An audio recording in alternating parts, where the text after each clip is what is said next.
Yo, welcome once again to Wary with Cary, the show where I say stuff that's making me wary, or I do stuff. I don't know. Anyway, it's WrestleMania season. That means all the stars are here, and we're gonna get some big, huge matches like Cody Rhodes and Roman Reigns, Rhea Ripley versus Charlotte, Kevin Owens and Sami Zayn versus the Usos, Brock Lesnar versus Omos, Seth Rollins versus Logan Paul. Okay, some of these are weird. Whatever. Anyway, finally time to talk about a WrestleMania tradition that we'll surely be getting this year, although weirdly enough not a WrestleMania, the Andre the Giant Memorial Battle Royal. And it has a very strange history. Despite not even being a decade old yet, this will be the ninth one, assuming they do it, which I assume they will. Though, again, not a WrestleMania. And let's talk about. So basically, Andre the Giant, I'm assuming you know, was a WWE legend who was a giant. He was a huge man. He was born with the glands that made him larger than most, and as a result, he had a lot of success in wrestling, including WWE, although lots of other companies, and he was regarded as the king of the Battle Royal. So, pretty big deal. Battle Royal, especially.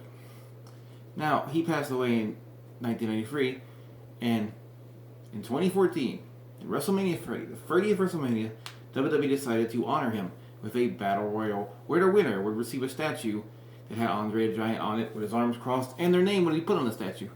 Now, this is a pretty good idea. 30-man Battle Royal to honor the king of the Battle Royals, and to put it at WrestleMania, and to introduce the thing, they had Hulk Hogan making his return to WWE after some years after being in TNA for a while.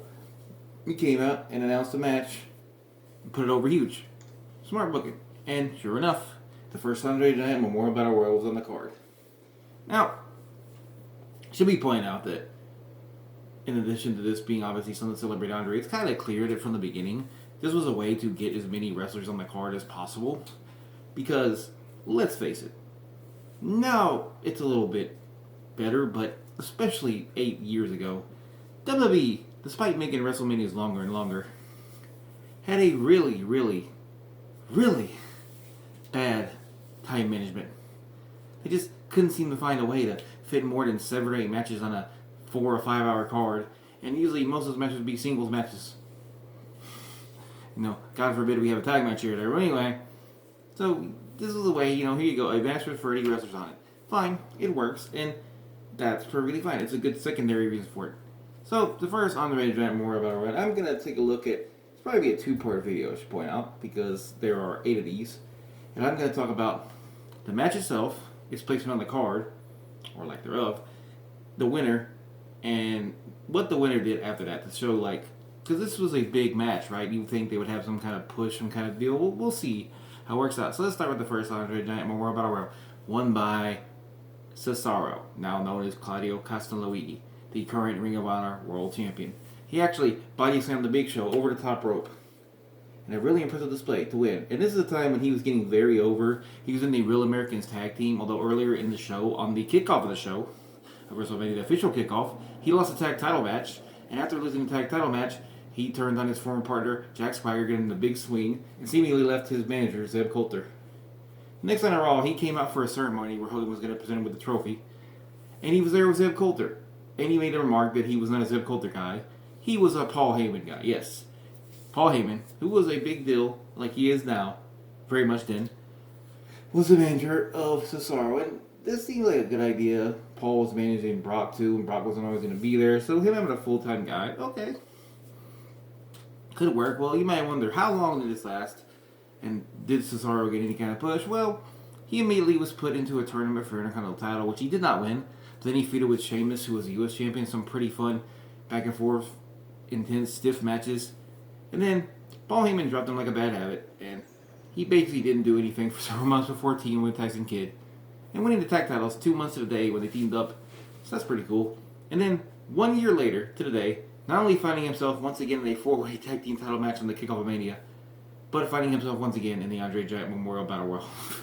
Before we talk about that Battle Royal, though, let's look at this. So basically, in 1 year, he essentially returned to where he was, except he had a tag title now, but he was in a tag team the first time, so didn't seem like it did a lot for his career. I'm not saying he shouldn't have won. He definitely should have won. It made perfect sense. And even the Paul Heyman guy stuff, even though Stone Cold himself was saying about how this made no sense because his face Cesaro looked like a heel when he should have been a face, fair enough. It was interesting. And the way it was done with Paul Heyman basically just dropping him seemingly with no reaction from him or anything made it seem like maybe there's something there. Maybe we're building something. Brock Lesnar became the WWE champion at SummerSlam, beating the piss out of John Cena. Well, you have this guy who used to be a Paul Heyman guy. You have the champion. You know, maybe you like hold off on Cena, Brock Lesnar, 3 or 4 or whatever, and you maybe like to see how this works out. But of course, no. Nope. He basically just kind of floundered around. He did have some good matches here and there. He had a great match with Dolph Ziggler with Total Free Falls for the IC title. He had another great US title match with Sheamus at Night of Champions, Clash of Champions, whatever. Anyway, but basically, it's kind of interesting to me that in 1 year he basically circled back around to where he was. Although, not even there, because the Andre Giant Memorial Battle Royal for the first year in WrestleMania 31 was on the kickoff? But why? If one of the reasons you made this match was to get as many people on the Mania card as possible, why would you put it on the kickoff?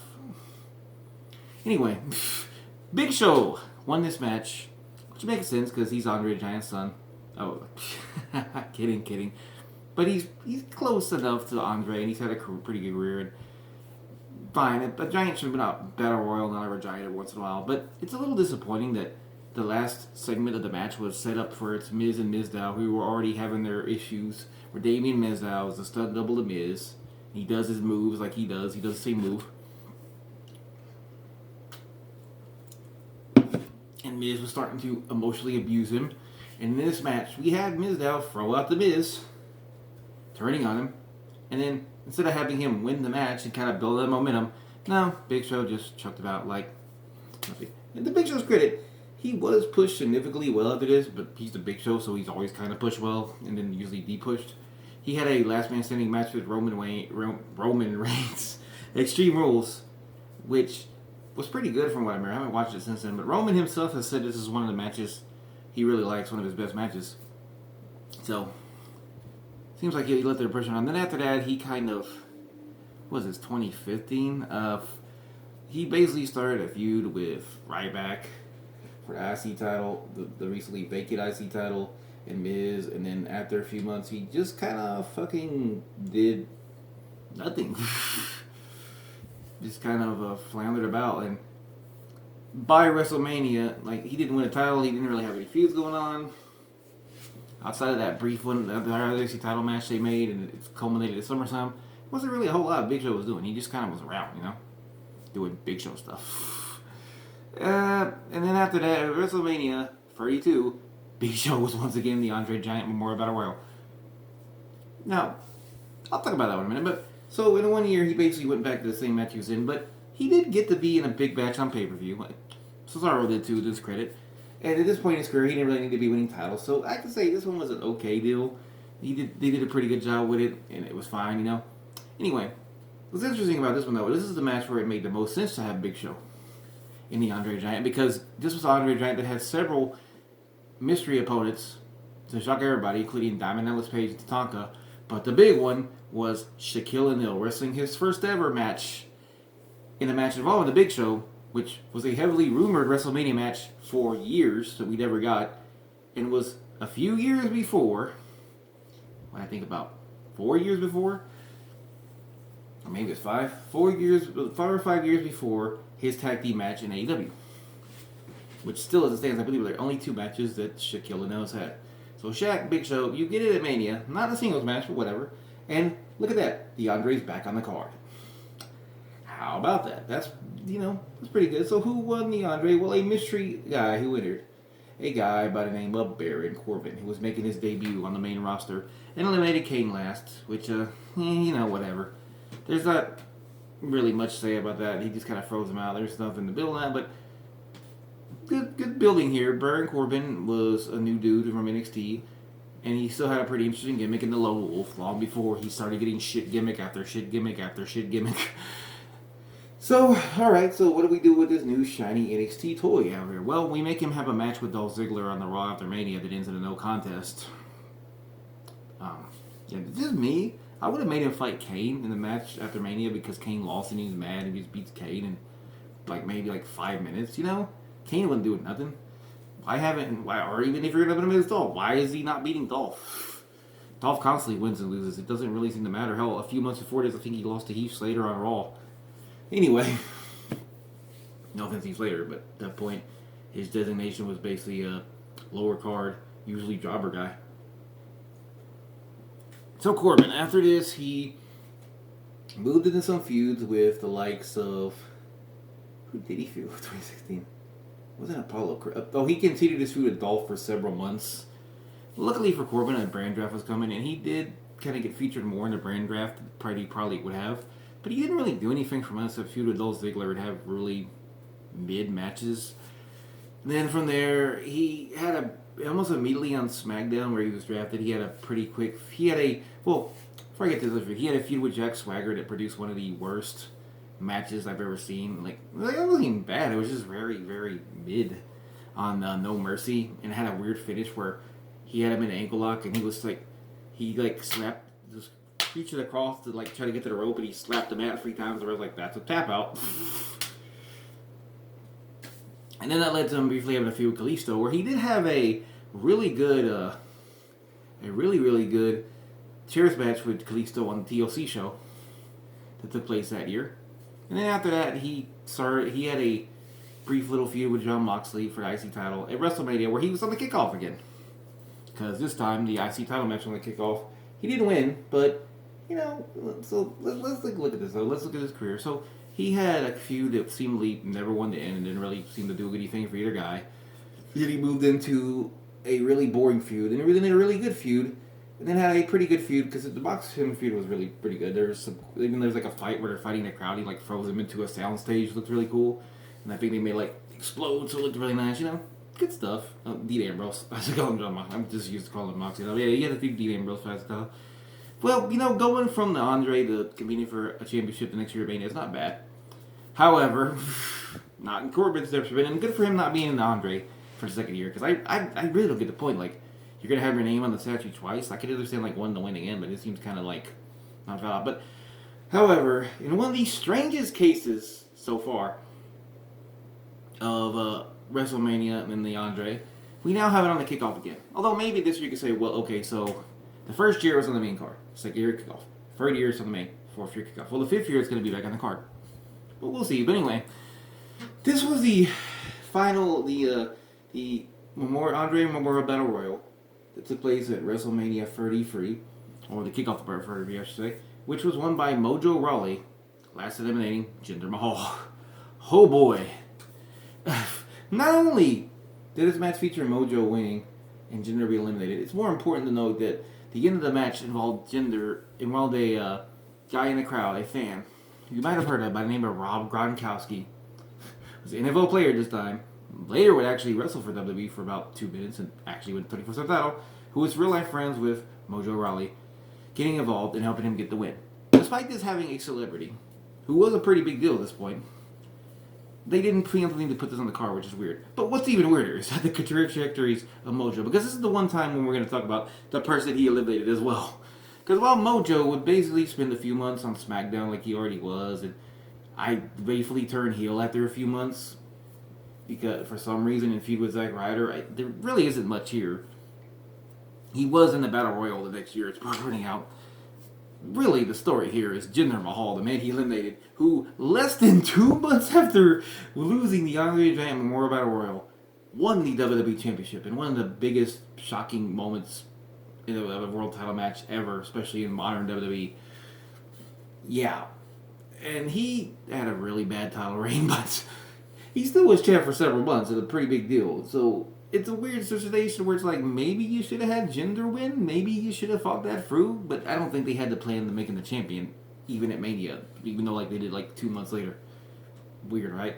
And Mojo, he really did. I mean, I think I'm kind of being mean to Mojo here. I really talked about what his accomplishments were, but he really didn't do anything, from what I remember. This is the point in time when I didn't have my cable, so I didn't get to watch all this, so maybe I'm forgetting some stuff. But from what I've seen, it basically just seemed like he had a brief thing with Zack Ryder where they were a tag team, and then he kind of disappeared for a few months, and he turned heel on Zack Ryder, and they had a little feud, and then he kind of just was around. So we get to WrestleMania 34, where if we're going right now by what I just said a while ago, so Mojo's want to get in the battle royal. We have the WrestleMania. The first Andre was on the Mania card. The second was on the kickoff. Third was on the card. The fourth was on the kickoff. So now the fifth should be on the main card, right? Well, no, it's on the kickoff again. Why? I don't know. Don't ask me.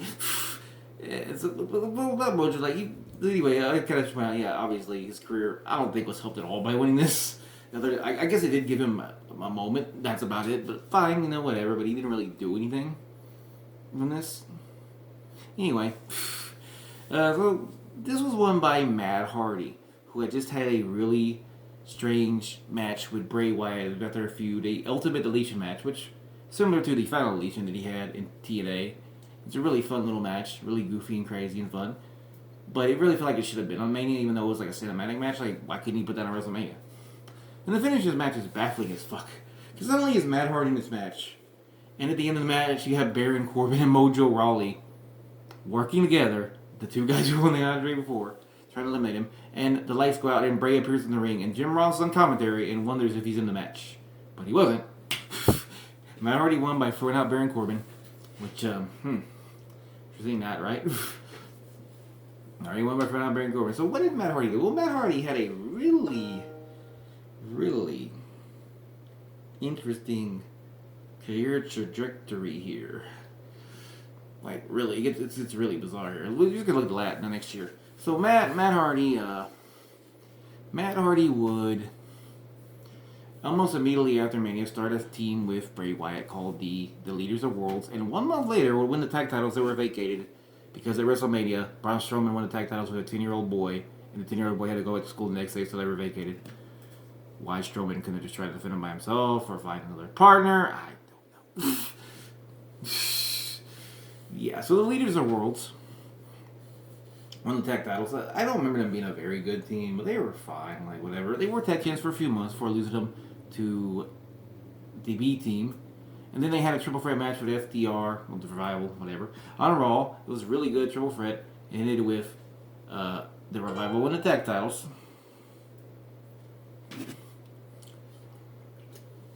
And Matt essentially disappeared after this for well over a year. He said he was still under contract, for people who ask him.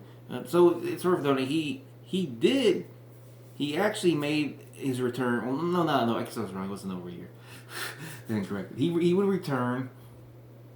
Weirdly enough, a few weeks before WrestleMania, reuniting with his brother Jeff Hardy, reuniting the Hardys on SmackDown, and it would seem like we were heading for a feud with the Usos and the Hardys at WrestleMania, but instead Matt Hardy was once again the Andre Giant Memorial Battle Royal alongside Jeff. Which, by the way, it's worth noting that according to Matt Hardy in one of his YouTube videos that he has on his channel, you could look for in like 2019, like around April. He said that basically, he didn't say it exactly, but he said there were a lot of young teams on SmackDown, and he didn't want to take opportunity away from them. So it seems to imply that they were offered this match. They had a 4-way tag title match at Mania for the SmackDown tags, and I'm guessing his spot went to like Shinsuke Nakamura and Rusev or something.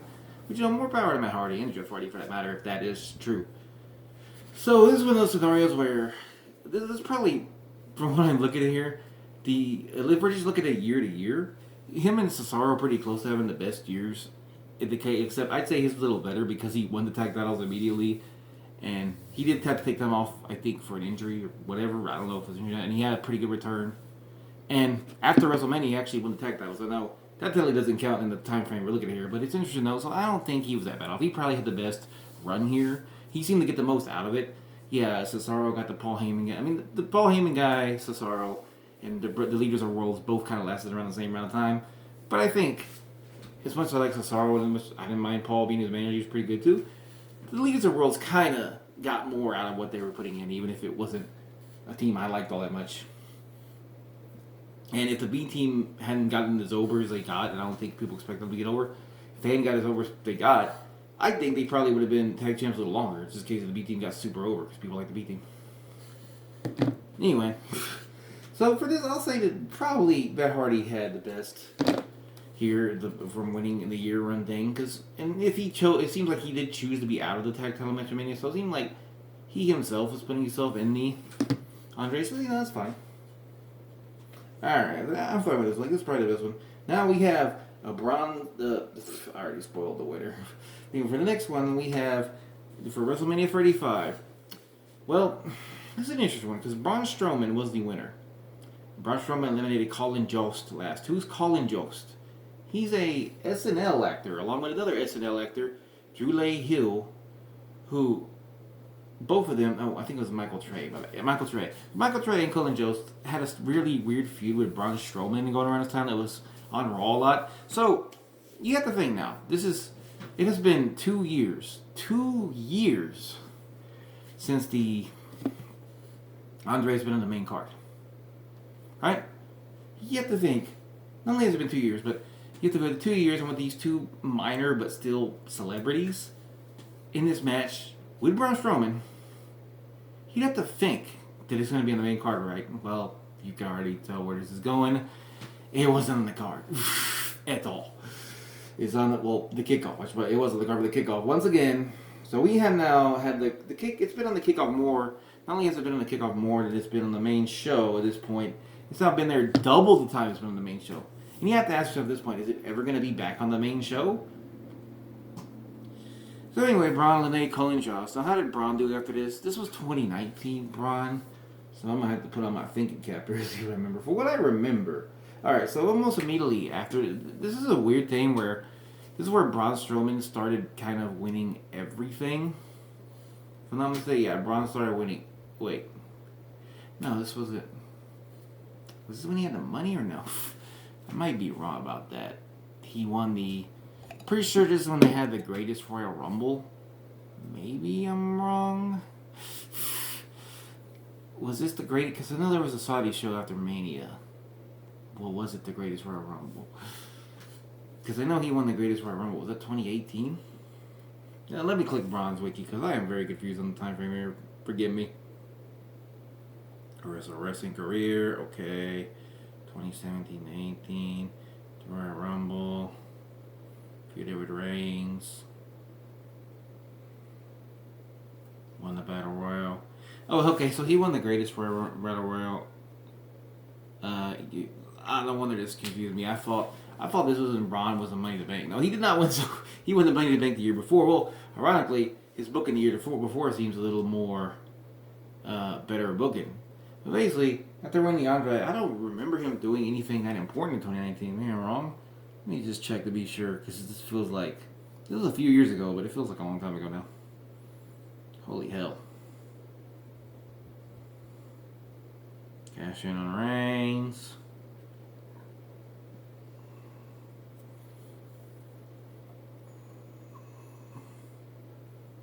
Okay, so he was in the money, but he lost the match to Sami Zayn with help from Corbin McIntyre. Oh, he had a feud with Bobby Lashley in like a last man standing match on Extreme Rules. They also had a match on Raw where they destroyed the stage. That was fun. He did have a brief feud with Seth Rollins for the world title or the Universal title, where they won the tag titles but lost them like a little while after that. And then he had a match with Seth Rollins, which I still need to watch. I haven't watched it. It was really good at the Clash of Champions, and then he just kind of is a piece. I think this is when he starts the feud with Shinsuke for the IC title. Hell in a Cell, Charlie Johnson, Michael Che, My bad. Oh, he also had a weird feud with Tyson Fury. Yeah, that thing sucked. Yeah, he had a few. So he won the IC title in this time. It's worth noting though that there's no Andre Giant Royal WrestleMania 20. I mean WrestleMania 20. 2020 WrestleMania, because this was the PC WrestleMania. The pandemic made it impossible to have a match with this many people in. That's fine, I understand that.